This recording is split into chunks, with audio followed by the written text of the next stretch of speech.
Hello everybody, my name is Helen Maynard-Casely and I'm one of the Wombat instrument scientists at the Australian Centre for Neutron Scattering, hosted by ANSTO up at Lucas Heights in Sydney. And today I'm just got a little quick story to tell you about alpha nitrogen. And the title, I apologise now, is P213 or not P213. That is indeed the question of alpha nitrogen. So why do we want to look at alpha nitrogen? Well, and indeed, like once a signatory performance of Hamlet has been done, like the one of Sarah Bernhardt in London in the 1850s, why indeed do we need to re-examine nitrogen? Well, in the case of nitrogen, that answer comes from the planets or the dwarf planets and the New Horizons investigation of Pluto, which showed, among many other things, but these beautiful great glaciers that are thought to be a mixture of both nitrogen and methane. And in fact, that's where the original idea for this wee study came from. Looking at the literature, we realized that there was actually no record of the sort of thermal behavior or the just thermal expansion of both methane and nitrogen, and we realized that we've got the great equipment to do that. So that's what we did, and this serves as a nice introduction. So nitrogen has two solid phases. Of course, most people think of it as a gas and then perhaps as a liquid, where you had fun at a various science centre making liquid nitrogen ice cream. But of course, if you keep cooling down to 63 Kelvin, you will form a solid. And that first solid is a disordered hexagonally close packed solid, where the nitrogen, the N2 molecules, are completely spherically disordered.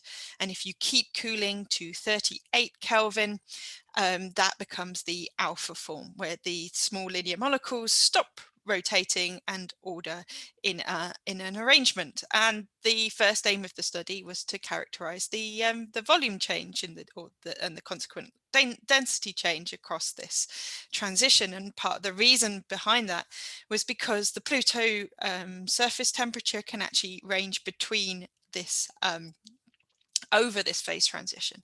So now, of course, the next study for this is to pair with some geologists, which we're doing, in order to actually see if we can see surface features on Pluto that are because of this phase transition. But in doing so, we actually got some absolutely beautiful neutron powder diffraction data with Wombat. I was absolutely astounded by how beautiful that data was. And on the literature survey that I did, it showed that there was actually no published neutron diffraction study on solid nitrogen since none with neutron diffraction, and there's only really been one study with lab X-rays done in the 1960s, and I'll refer to that a bit. And actually, that was the only study done. There are a number of people who had looked at that data, but that's actually only one data set that people had looked at. And as a result of this data set, there had been a long-standing controversy, and it was quite the hot topic in the 1970s, because the people who did the original X-ray single crystal study had suggested that instead of the PA bar 3, which is the sort of standard small linear molecule structure you would expect, so carbon dioxide takes up this structure, acetylene also takes up this structure, just thinking of two small linear molecules. They actually suggested that it would be the non-centrosymmetric P213, and that the figure I have just down here sort of demonstrates the differences between this, and essentially it comes from the N2 molecules not being symmetric around the origin.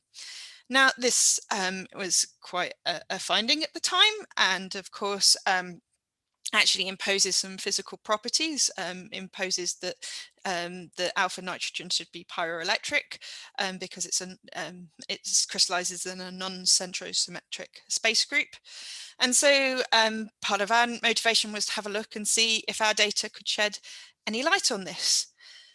Well, it does. And actually, it shows our data puts forward this suggestion that it wasn't, that alpha nitrogen has never been the P213 structure. And the reasons we put forward for this is that, firstly, the PA bar 3 model fits the data. There's a lot less parameters, I should say. If you look at the WRP, that yes, the numbers may be slightly lower in some of the P213 structures, but we are using less parameters to fit the PA3. So we judged that the drop in the R factor is not sufficiently to justify the extra parameters that we're doing.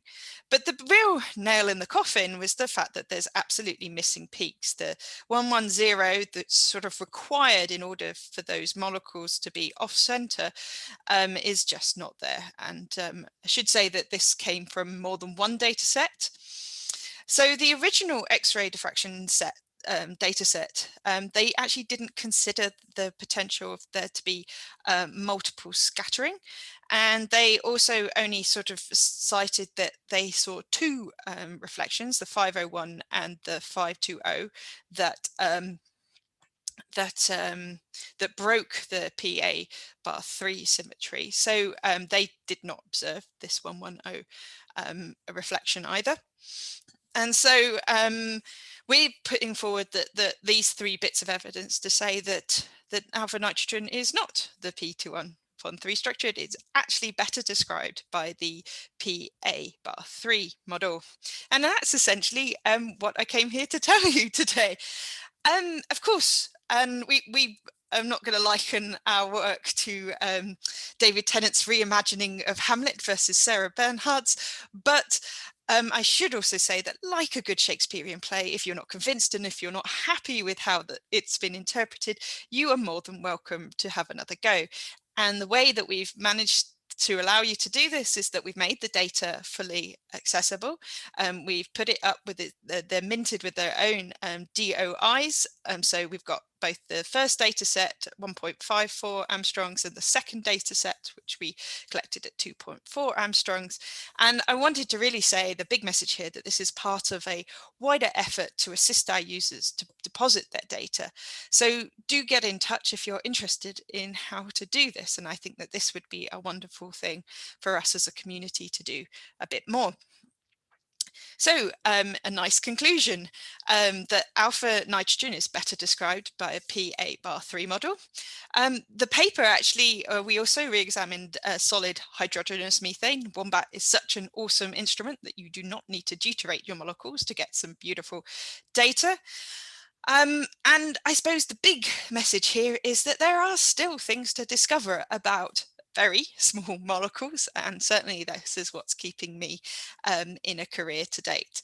And the big message here is that neutrons and specifically neutron diffraction is a fantastic tool, and do come and use our instruments and talk to myself and my colleagues at the Australian Centre for Neutron Scattering. Thank you very much for listening.